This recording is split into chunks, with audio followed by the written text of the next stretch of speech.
For the build show today, I've got three things we've done on this house to prepare for the plumbing and mechanical rough-in stage that I think are really going to make a difference, both for my trades and also to future-proof this house. We're actually at the Reisinger build project. If you haven't been following along, you should check out the series.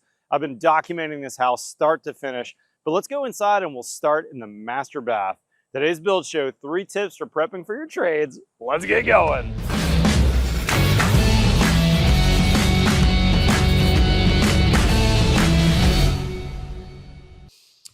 Okay, y'all, probably my favorite phase of construction is when the trades come, but it's really important to be prepped ahead of time for them. And let's start right here. I actually have 2 mechanical closets in this house, and this particular closet is getting one of these. This is a heat pump water heater. We're putting that inside the envelope so I can take advantage of the cool dehumidified air that's coming out of this. But anytime we've got a water heater inside a house, I'm worried about what's going to happen in the future. You know, in 20 years, if that thing springs a leak, it may have nothing to do with the water heater. It may be a connection to it. I want to make sure that I don't have problems. So at the very onset of the job, at the slab portion, or before we poured the slab, I had the plumbers add this pipe right here. This is going to the outside. It has a P-trap, and it's not connected to my sewer system. It's literally connected to the outside as an emergency drain. And then you're going to notice that we put this gray material up. This is actually some leftover Advantech X Factor that we used as subfloor. Actually, you can see it right here at my feet.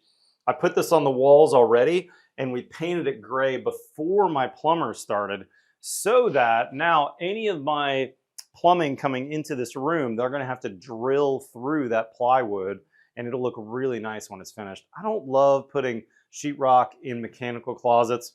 It doesn't look good. It's really hard to do after the fact. And lastly, it's not necessarily water friendly, right? How many times have you gone in mechanical closets that are 30 or 40 years old and you see some black stuff growing from some water that was dripping somewhere? So why not start it off right? Put a really good water resistant material in, paint it gray, and get prepped. Now, the reason why we didn't paint all the way to the floor is we're going to be doing a waterproof pan in here. We're going to be utilizing the Schluter system. If you're not familiar, check out my other videos. They make some really good waterproofing. And they have a fairly new product. It was introduced maybe 2 or 3 years ago. That's a drain body that's intended for flat floors, right? I don't have any slope in this pan. I'm going to put the tile that's in this laundry room, which is the space in front of me here. There's actually a washer dryer going right to my right here. That will run continuous into this room where the washer and dryer is. And the way that I'll make sure that if water happened, a water event happened in there, is I'll actually put a marble threshold right here at the door. It'll be basically right underneath the door. Now, this will be a louvered door as well because I've got a heat pump water heater, and we're going to be pulling a little bit of air in and out of this closet with just a simple bath fan. You can see that right over my head right here. So that bath fan that you're seeing in this laundry space isn't going to the outside. It's actually going into this closet to recirculate the air. And then we've got a non-vented washer and dryer going in here so that now I don't have to worry about venting to the outside. But this prep, this level of prep for this closet is something that I'm really a big fan of, and it's not very expensive. This is basically leftover materials. As a side note, by the way, all of my trades know what's happening on the job site. I'm utilizing job site codes. So all they have to do is scan this and they know what's happening for the actual model of this LG water heater or the model for the washer and dryer here in the laundry. Now walk with me. We've got one other mechanical closet that I don't want to spend too much time on because it's basically the same exact prep. But this mechanical closet is where my upflow carrier system is going to be. We're actually going to be making a big hole right here in the base because the bottom will be the plenum. We're inside the conditioned envelope. The attic above me is a conditioned attic, a non-vented attic. And again, we prepped this with that same Advantech X Factor. And this one you can see we fully painted gray. Now we have made a couple holes in this already. Stay tuned for our mechanical episode. We're going to get into these really interesting gray ducts you're seeing here. But you can see that the HVAC guys now made a nice square hole for their trunk line. And then they've made a couple other holes that are going to be for some other vent pipes that are coming through there. Had I not had that plywood in place though, think about how hard it would be to add either sheetrock later or plywood. so much harder. So you really want to do that ahead of time. Okay, so next up, tip number 2, anywhere you've got plumbing on your walls, you really want to think about going to 2x6 construction.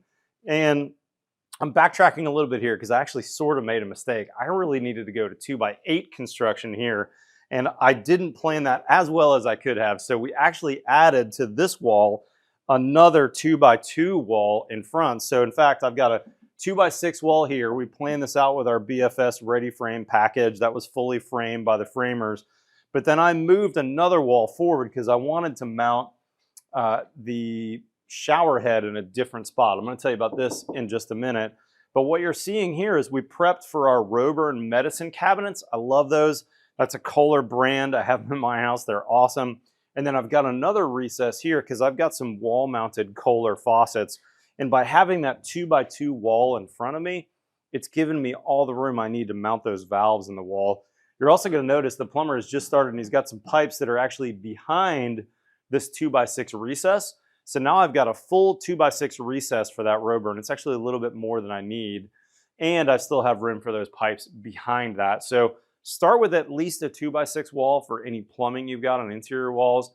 And if you've got Roburns, if you've got other things, I think what I learned from this job is I probably will actually think about where I've got medicine cabinets going to a 2x8 wall. Now the third thing on my list here is this on the other side. This is something that I saw my buddy Jake Bruton do in one of his videos and thought, what a terrific idea. When we framed this wall, you're going to notice that, let's actually scan down here, or pan down here if we can. This is my 2x6 base plate. And then this is a 2x6 that we actually ripped 3/4 of an inch off of that 2x6 so that when we frame this wall, we could add this sheet of 3/4 Advantech X Factor. Now, we didn't need to use X Factor here. We could have used regular Advantech. I used that elsewhere, so we just had basically a couple leftover sheets. I over-ordered. This worked perfect. So now what you're seeing here is I've got a full shower wall with 3/4 solid everywhere. Here's why that's a big deal. It's not necessarily important on the day I finish the house, but what's going to happen is over time, I can easily see our houses with homeowners that are planning to stay there for a long time. You know, I'm in my 50s now. When I thought about building my house, I thought, you know, I might be here 20 or 30 years. What if I need number one, a roll-in shower? So I'm going to use the Schluter system and make sure I don't have any bumps getting in the shower. But what I'm not installing today that I might install in the future is grab bars. And think about having that 3/4 everywhere. It means I could basically put a screw anywhere in this finished shower. I could waterproof that screw hole, and now I can put a grab bar anywhere on this entire wall. Now we framed this wall and this wall ahead of time. You can see that is flush with the bottom plates. I've got one wall to go though still, so stay tuned for that. We'll actually lace in some video. What you're seeing here is I've got a pocket door. This is an Eclise pocket door. And in this kind of middle system here, we're going to be lacing in some leftover 1/2-inch zip system material. So this will give this even more structure. And then we're going to go with a 1/2-inch zip all the way around here to make this wall solid as well. Now it won't be totally 3/4 everywhere like I'll have on this wall, but I'll have 1 inch in a few places where this pocket door is, and then a 1/2 inch everywhere else. So in reality, I could put a screw anywhere on this wall. Guys, hopefully these tips helped you. Remember, before your trade start, you need to be thinking about all kinds of things. This is only 3 of them. As an example of some others you need to be thinking about is like bend supports. You know, I'm using Legends piping system here. And so when I'm running PEX, I want to have as least fittings as possible. So I've got hold right bend supports for my plumbing. It's those types of details that you really need to think ahead of time about. Now stay tuned for our mechanical, our plumbing, and our electrical episode on this particular house. We're building this in partnership with our friends at Builders First Source. We did some really interesting and innovative things here, even though this really looks like standard 2x4 construction. There's nothing, you know, from a foreign country, or there's no weird stuff happening here. This all looks like normal construction, but there was a lot of forethought and planning involved on this house that I think could help you as you think about your next build. So go check out this series. It's called The Reisinger Build. You can see it on our website, thebuildshow.com, or you can watch it over on our YouTube channel. With that being said, guys, hit that subscribe button below. We've got new content here every Tuesday and every Friday. Follow us on Facebook or Instagram. Otherwise, we'll see you next time on The Build Show.